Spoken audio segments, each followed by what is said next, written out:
For now, we'll shift focus to Rome.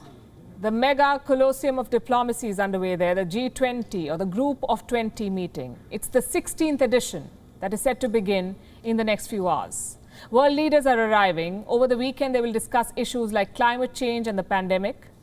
Here's a look at the action and the color, the bilaterals and the uncomfortable encounters that are taking place already, like US President Biden's meeting with French President Macron in the aftermath of the AUKUS acrimony. I'm sure there'll be headlines. They're meeting as we speak. Here's a report. The G20, short for Group of 20, has assembled for its 16th edition. The venue is Rome, the Eternal City, home of the Catholic Church. Over the next 2 days, 19 countries that account for 85% of the global economy, 3/4 of global trade and 2/3 of the world's population will see their leaders attend an extended weekend of high-wire diplomacy.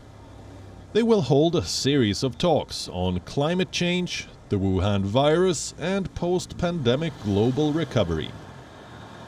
These issues have been encapsulated under one theme: people, planet and prosperity.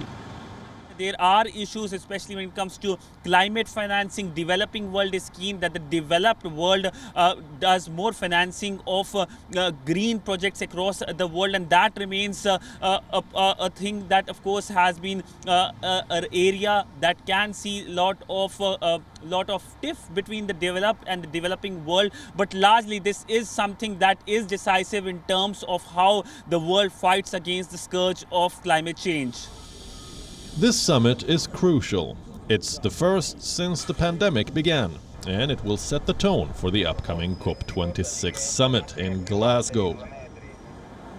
Naturally, the arrangements are elaborate. 2,000 cops have been deployed in Rome. Joining them are 500 soldiers with assault rifles, ready to intervene in case of a threat, because the list of attendees is quite high profile. It includes the Sultan of Brunei, the President of South Korea, the Prime Minister of Australia, the President of France, the Prime Minister of India, and US President Joe Biden, among several others.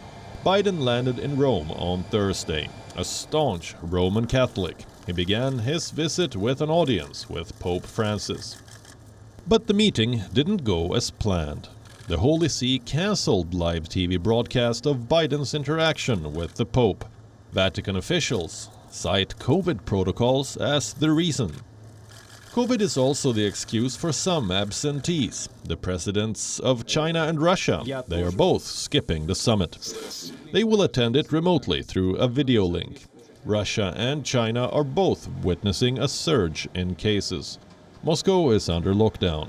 China is dealing with a Delta outbreak, but the Americans think these are just excuses. They're chiding China over Xi Jinping's absence. President Xi has chosen not to attend these summits.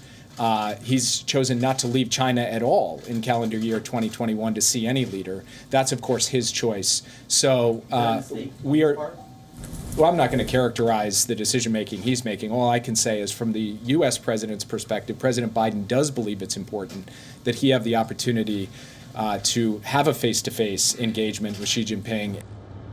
President Biden will come face-to-face with some other leaders, though. Indian Prime Minister Narendra Modi has landed in Rome. He was welcomed by an exuberant crowd, complete with Sanskrit chants reverberating in the air.